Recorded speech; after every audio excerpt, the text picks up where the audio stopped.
could have given up, but you didn't.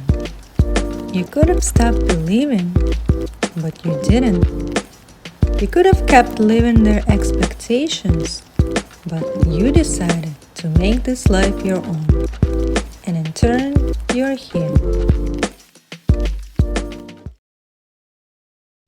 Hello, everyone. Today we're meeting Jennifer Chapman. She is a mindset coach. Hello, Jennifer. Thank you for joining us today. Hey, Anna, it's really good to be with you today. Thank you. So let's start a conversation by diving into your journey of becoming the person you are today. What led you to discover your true passion in life? How did it start for you? That's such a big question to start with, which I love. So my background, I grew up in Indianapolis and had a really great, exciting childhood. Honestly, played sports, played outside, did all the things that kids do. Had wonderful parents and family, and life kind of shifted for me in a massive way when I was like 2 weeks before sixth grade. I was 11 years old, and we lost my mom pretty suddenly and tragically, within the span of 48 hours. And so it that changed my life forever, and it's really been, it'll be 30 years soon coming up. And so it's been a journey without having that poignant, pivotal person in my life. I've had amazing family. My dad's wonderful, my aunts, my grandparents, everybody was, super supportive. And I found therapy through sport after that. And which was helpful at the time, because no one teaches you how to grieve. And I think that I honestly didn't start that full process until a couple of years ago. And after another sudden health scare for me about 6 years ago, while I was in corporate sales suffering a stroke, my life changed then. However, I felt like I was more willing and ready to explore, okay, what does true healing look like for not only myself going through a health scare, but also, going through this experience, knowing that my mom is with me still in some way. And I think I wasn't ready for what that was going to feel like until honestly a couple of years ago. And so that's kind of where I've tapped into my why and my purpose. And that's to serve others that are going through, similar hardships and struggles. And these last 3 years have certainly done that for everybody. Yes, definitely. And it's been a long journey for you, and you suffered in a way that you had to process a lot of emotions that, came up with losing your own mom. And it's very hard on somebody. And a lot of people get depressed or feel anxious after certain events in their life, especially losing members of their family.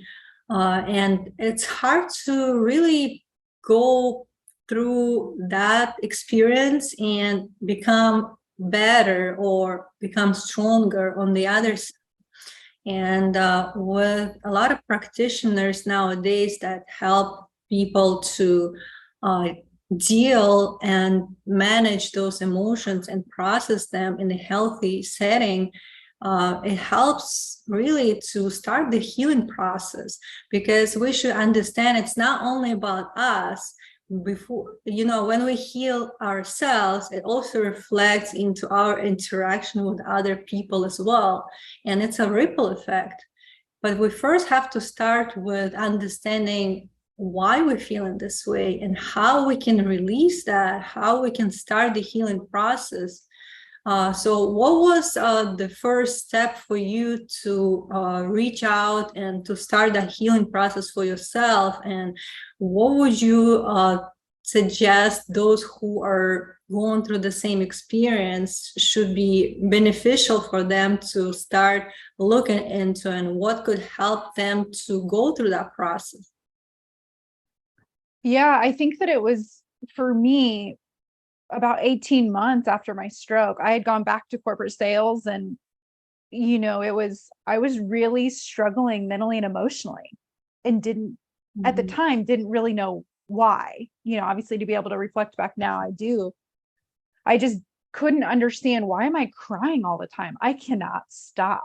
And I was like, and of course I didn't want to be doing that. And I'm still trying to work at a high level. And I was, when you're in, it doesn't matter where you are, a lot of times though, professionally and as women, you don't want to show those tears. So I was trying to like fight it and push them down. And when you do that, that's hard. That physically hurts to like push that down. And I think that everybody around here, around us are walking around with pushed down and repressed emotions because they're scared to let them out. But what I've learned and what I know to be true is to heal, you got to feel. So it was for me reaching out to a life coach. And after trying therapy, I worked with a couple different therapists first, and they got me to a certain point, although I felt like I was exhausted walking out of those sessions. I was just emotionally drained. And with my coach, she just expressed to me that she was going to meet me where I was and was going to help me move forward. And that made sense to me. That's what I was willing, that's in what I wanted and was ready to do. And she gave me permission to express my tears. Yeah.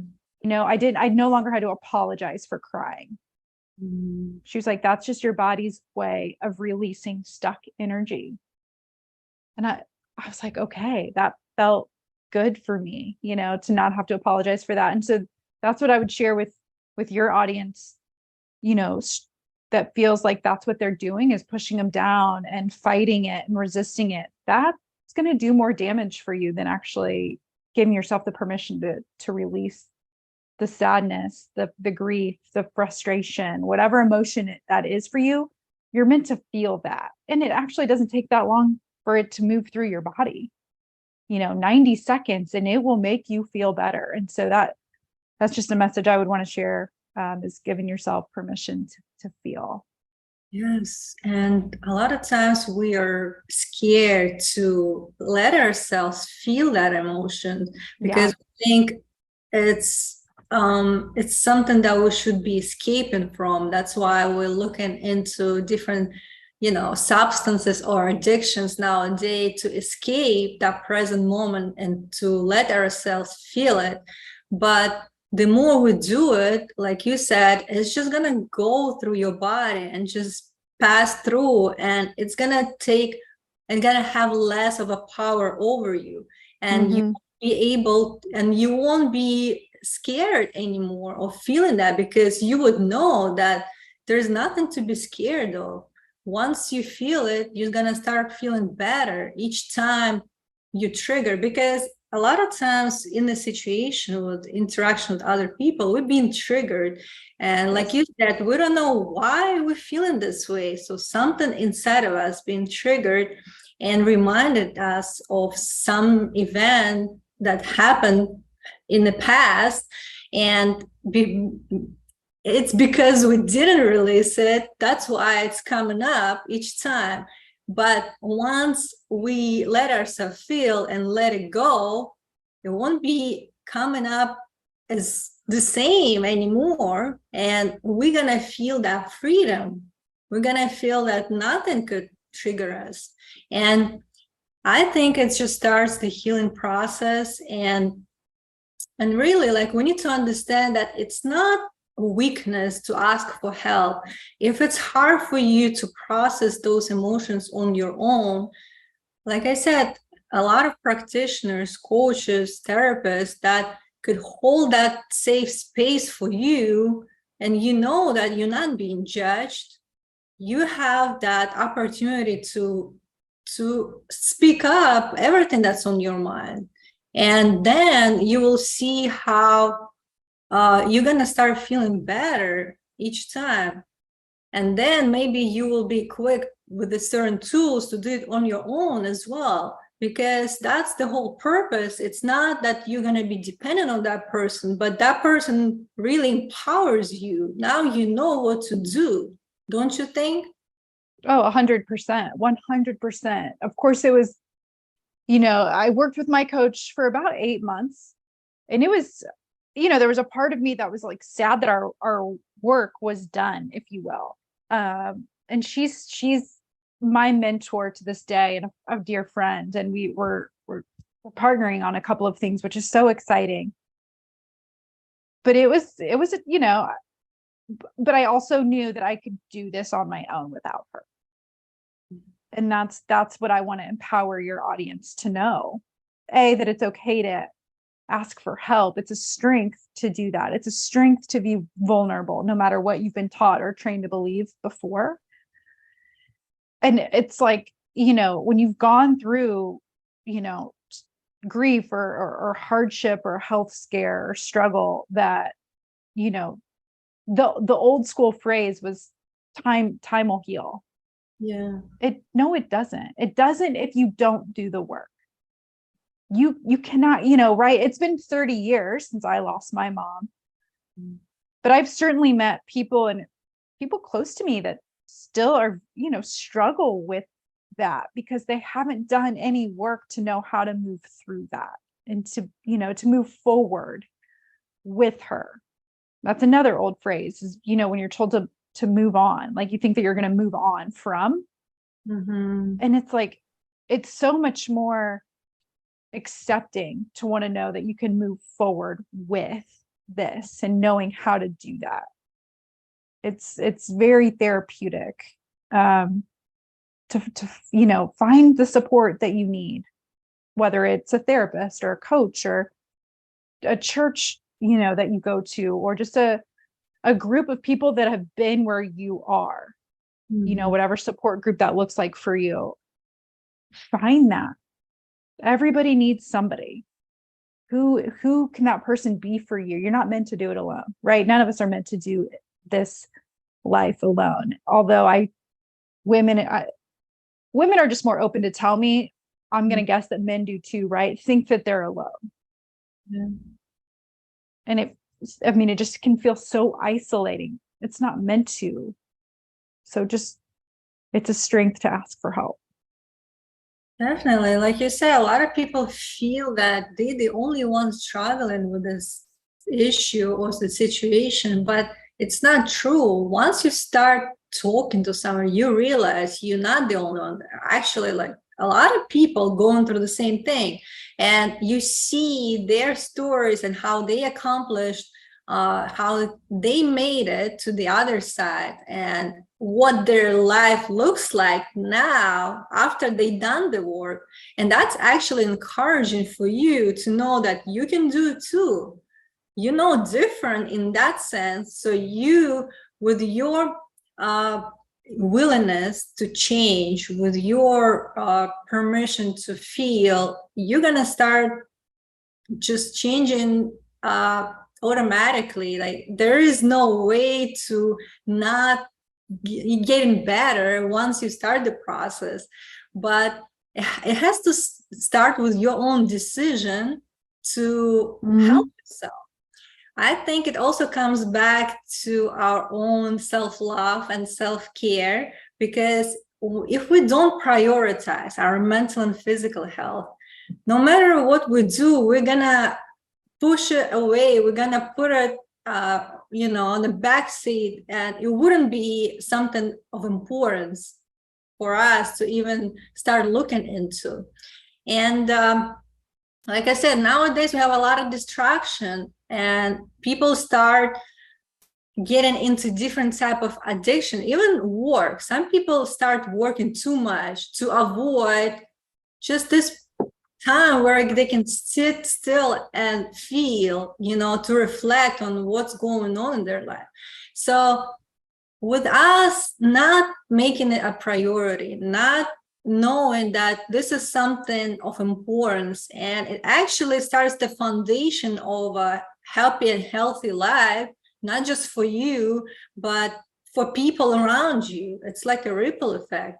And that's where we have to think, like, this is the place we should think from, because with that mindset, that where we know that we are here for a reason, every one of us has a purpose to serve, right?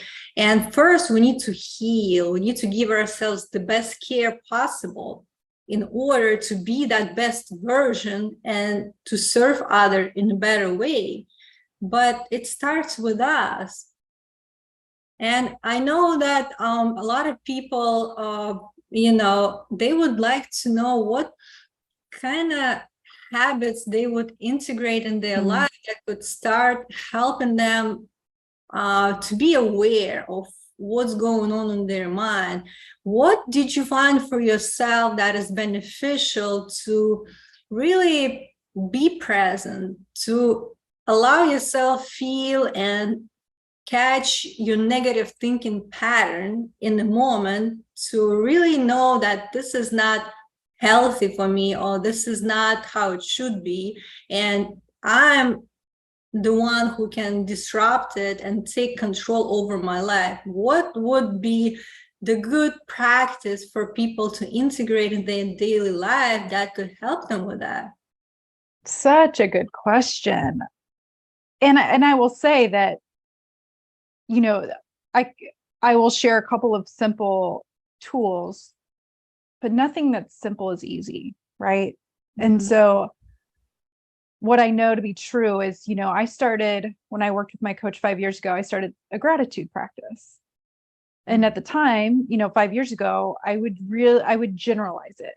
I would say, I'm thankful for my husband. I'm thankful for my house. I'm thankful for my dog, right? Like being very general. And the key to a really great gratitude practice is being very specific and being very small with what you're really grateful for. Maybe it was I got to take a walk today with my dog and sit in the sunshine, or my husband and I made an amazing dinner together and it was really nice. Or I received and had a great phone call with my dad today. Being really specific. And it gives me chills to say that, which is so powerful because it's paying attention and noticing the very small moments in your day. And what I will say is that'll feel easier when you're having a really good day, right? You could rattle off 5, 8, 10 things that you're thankful for on a really good day. The challenge is when you're having a tough day, when you're having a really hard day, to still stop and pause and think, what can I be grateful for though today? I was able to get out of bed today. I was able to shower on my own today. I was able to drive to the grocery store today. Not everybody gets to do that every day. As a stroke survivor, I witnessed, lots of other stroke survivors that were not as blessed as I was when it comes to a physical aspect, right? Where they've lost their ability to use one side of their body, or they've lost their ability to drive. Their driver's license was taken away, or they don't work anymore. So not everybody, we take so much for granted. So really paying attention to these small things every single day that you have at your fingertips, right? I'm grateful for hot water today to take a shower. I've got food in my fridge. It may not be what I want to eat, but let's bring it back to perspective and say I was able to make a turkey sandwich today. Like very small, minute things. And once you start to build that habit up, you are retraining your brain to find more of the good things throughout your day that you're able to write down. So that I believe is a really powerful practice. Meditation for me is huge. Also, that's not an easy habit, ultimately. But can I give myself 10 minutes a morning to just simply be present with my breath and be grateful for my breath? Yeah, I can. And it doesn't even have to be 10 minutes. If you are very new to meditation and you feel like you're really busy throughout the day, between each task that you have, take 1 moment, take 1 minute to take some deep breaths. And that will reset your nervous system, and that will give you a moment to kind of reflect and pause and take a beat, if you will, and get recentered for your next task. So those are just a couple of things that I've implemented and share with my clients to implement, and it makes a big difference. Totally. And I agree with you. Gratitude is something that we need to cultivate. And that starts with a small little, aspects in our life that we're grateful for. Like you said, even the ability to wake up, to be able to shower, to eat on our own, or to go out to nature, to exercise, anything. We could find 3 to 5 things to be grateful for every single day. And the more you notice those things around you or people you interact with, the more you're training your brain to look for those things. And actually, it gives you more of an opportunity to be in the present moment. Now, you know, you have all of it available to you. And we sometimes more focus on what we lacking in our life, opposed to what we have in our life, you know. And that's actually should be the other way around, for us to bring more and to be open to other opportunities and to feel abundant. Really, we have to focus on what we have right now. Every one of us has a lot available, a lot of tools, you know, everything that we've been given. It's for us to be meant to be used in order to build a better future. And the more we notice and grateful for those things, the more will come. And that's something people not aware of. And I think once they start the, you know, either journaling or reflecting on what is good in their life, really focusing on the best part, the more they will see how different opportunities will come, or they meet certain people, or certain events will happen that will support, you know, and a better and more fulfilling life will emerge out of that just naturally. And I believe it's helping not just to be present, but really to think outside of the box. I would say to push ourselves forward, because, you know, a lot of times we're feeling stuck, you know, we're feeling that we're not moving forward and something is blocking us and we don't know what that is. And again, for us to open more opportunities, we have to start with integrating certain practices. Could be, you know, in the beginning, I think like everything takes time to kind of be on automatic pilot, like every habit, right, we develop, right? It takes, I don't know, a few weeks, but we have to be committed to that process, knowing that it's a long term, and eventually it's just it's going to be a second nature of how we feel, what we think about, and what we're focusing on. But with us trying it for ourselves, because everything we have to experience, right? Not just thinking about it, talking about it, but really, you know, taking certain steps and action and doing that and seeing for ourselves the way we feel and how it affects overall well-being. And I think, you know, with using all those tools, we can see how it could help us to build that foundation for the better life. And especially, you know, meditating, I think it's very useful. I use it myself as well, but you start usually with the small increments, 5-10 minutes, but the more you do it and you see the benefits of it, you could just, you know, increase that amount naturally, and you don't have to overwhelm yourself with starting with like 20-minute meditation, because usually the more we think about how hard it would be to find that time in our schedule, the more we procrastinate and don't do anything.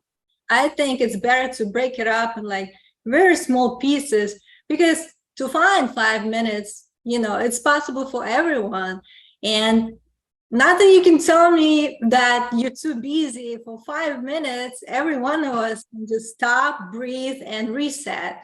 And to see how it really like affects the way our day is gonna go. I think the more like we start that with the beginning of the day, with the attitude of the intention, what are we expecting this day to look like what is the best version of this day that it could, you know, that could happen for us, and not thinking about worst case scenario, but rather thinking that today is the great opportunity for me to to finish something on my list, or to meet certain people, or to finish my business, whatever I was planning to. Even if you do 1 out of 5 things that you plan, still Right. you finished, you accomplished something. And I also think, like, if we are gonna give ourselves kind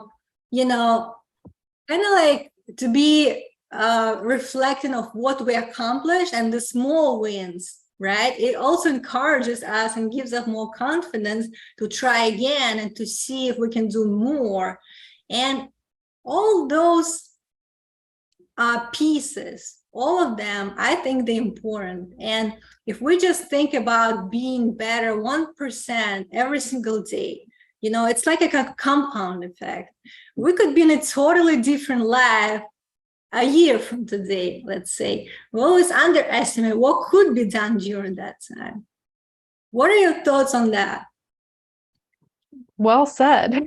I mean, and I think that to share that with your audience, so many people look at how big the mountain is in front of them, and all the things that you want to get accomplished in a year, but it looks and feels like it's so much that you don't even get started.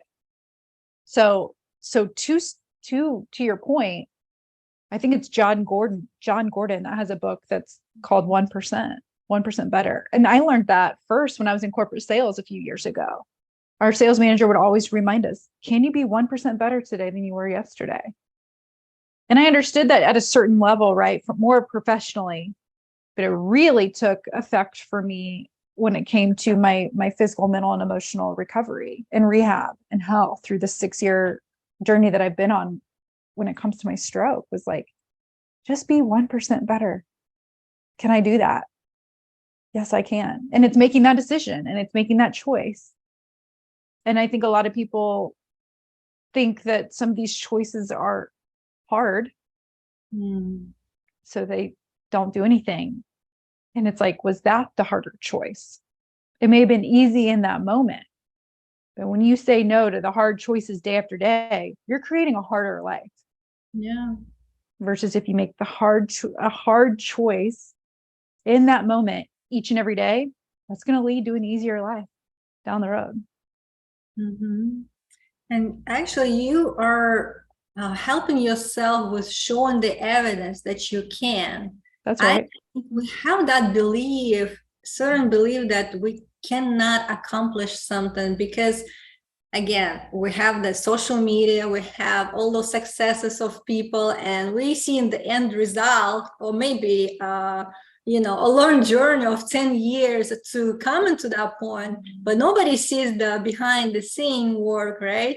That's right. Sees what they have, and why don't I have it? Maybe they know something that I don't know, or they do something I don't do, and I'm not as capable. So we create all of a sudden this type of belief that there is something wrong with me, which is preventing us from taking those steps. And again, knowing that it will be a long-term journey to get where I'm going, we shouldn't be expecting the instant gratification or instant result, overnight success, because it's not real.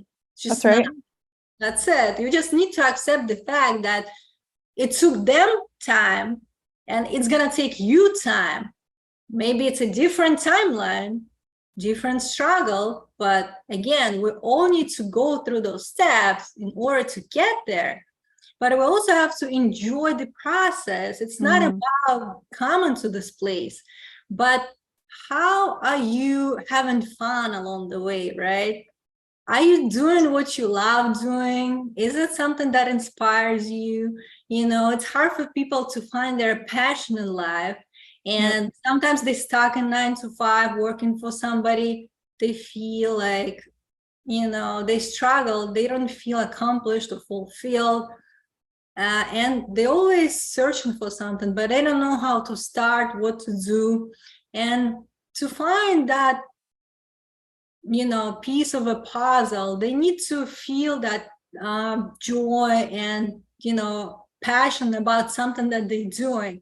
But first of all, if you want to start something else, you have to dedicate time apart from, working for somebody. Let's say you have another 3-4 hours a day, and the way you choose to manage that time, sometimes people just come and watch TV. They don't do anything. They too, they feeling too tired. They don't feel that desire to do something. But at the end of the day, they know every single day, everything will repeat, and they're going to come back to square one feeling unfulfilled. So with people to also manage their time wisely, knowing that in that 3-4 hour increment, maybe I should start doing something else that will give me that joy. It could start as a hobby, right? Or like a side, whatever. Sometimes people, with starting small, they see how it evolves, and it could eventually provide you a place where you can, transition from that job that you hate to doing something that you like. Because also for us to be, to realize our potential in life, we have to find something that we love doing. Well said. Yes. I mean, it's true. And the clients that I work with, I mean, they come to me, whether they're clients or potential clients or just conversations that I have, especially with women, they're, the common phrases I hear is that I'm lost. I don't even know myself anymore. I'm stuck is a huge word right now. I just feel like I don't know what direction I'm going in. Where do I want to go? Who do I want to be? And what I would say to that, and where I feel like I can support is, asking the big question, what is your why? Mm-hmm. Do you know your why? Do you know why you get out of bed every day? Do you know how many people don't have a specific answer to that, or a big enough answer to that? So it's helping both men and women tap into their why, and also aligning with your core values. I think so many people are walking around here out of alignment, not even knowing. And I like that word, because that's what it is. You're out of alignment because you're not staying true to your, what we would call your compass, your North Star, which are your core values. You may be trying to align with someone else's core values, especially in a professional setting, but what are yours? And no, you don't find those overnight, but when you are able to work with someone and really sit with a list of values, if you will, and kind of sit with those and kind of say, yeah, these 3 or 4 or 5 values are it, but this is why I'm out of alignment, because I'm not lining up with trust or authenticity or connection or whatever that is for you. Once you start to align with those and start making your decisions and choices based off those values, you'll start feeling more aligned with who you are and who you want to become.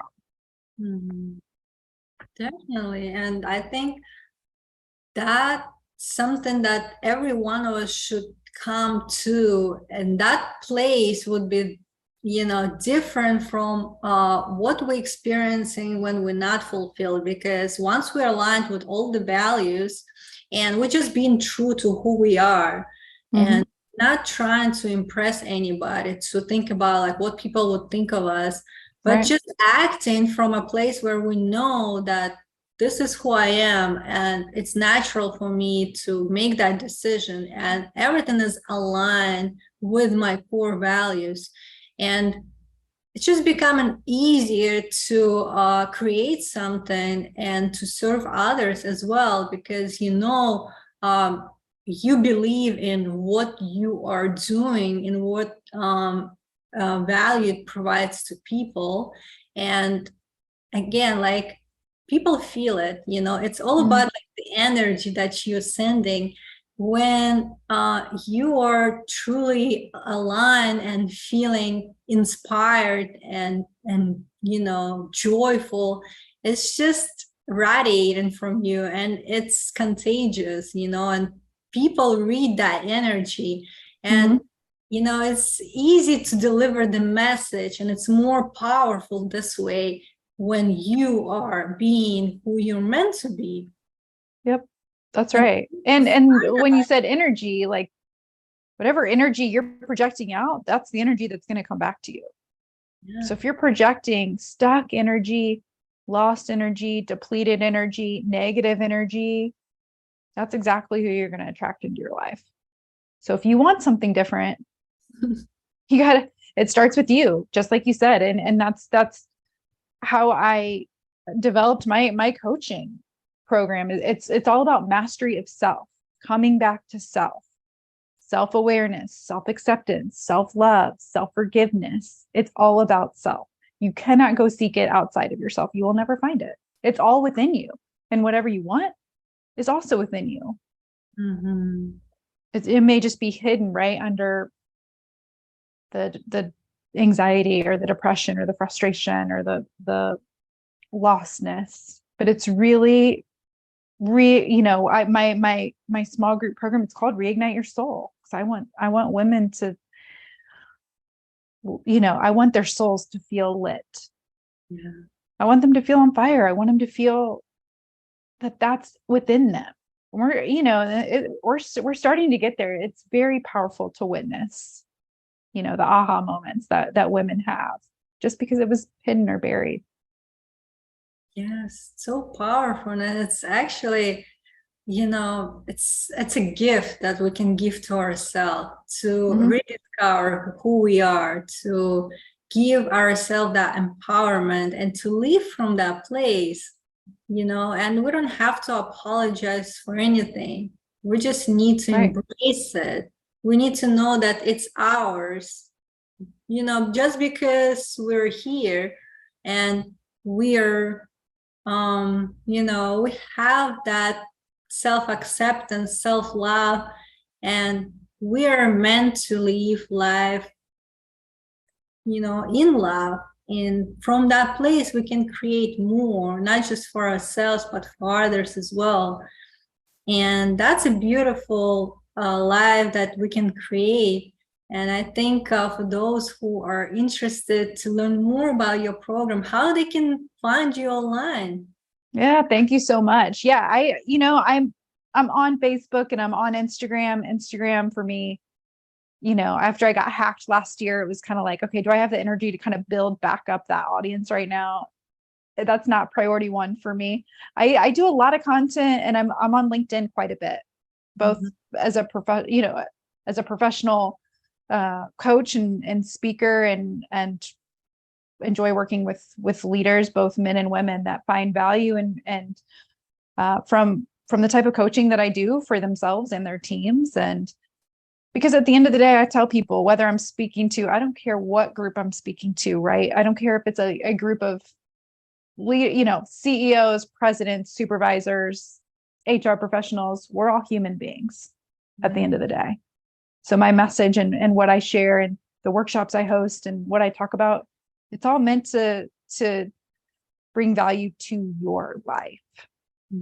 And by you continuing to do the work, it's like you said, it's a ripple effect. So it all starts with you. That's it. So are you willing and ready and open to explore what that is? And the work never stops, right? It's your mental health it's similar to like your physical health, right? You could go to the gym one time. How do you feel? You feel pretty good for a day. Don't you want to ride that feeling, again and again? And same with a coach. We could have a session. You could feel really good afterwards, but then what? You have to keep doing it with or without a coach. But it's like it's similar for your mental health and emotional health as it is for your physical health. So find that support, and I am here for it. I offer complimentary coaching sessions for someone that's never had support from a coach before. So my website's justcommitcoaching.com, and you can schedule a free call there as well. All right, I'm gonna also add in show notes. And thank you so much for sharing your thoughts and wisdom. And as we close, what would be the thought for today for our listeners? That you are meant to serve a purpose in this life. It's within you. You're worth it. You're worth it. You're inherently worthy without being tied to anything that you do, without any of the roles that you play. You as a human being are inherently worthy. And I see so many that maybe have lost sight of that, over these last few years. And that's just my reminder to you today. If anyone, whoever's going to hear this message, is that you're worth it. We're all worth it. And thank you so much. I hope you enjoy your day. Thanks, Anna, so much. I hope you enjoyed this episode, and if you did, hit the subscribe button and share it with others. Stay tuned.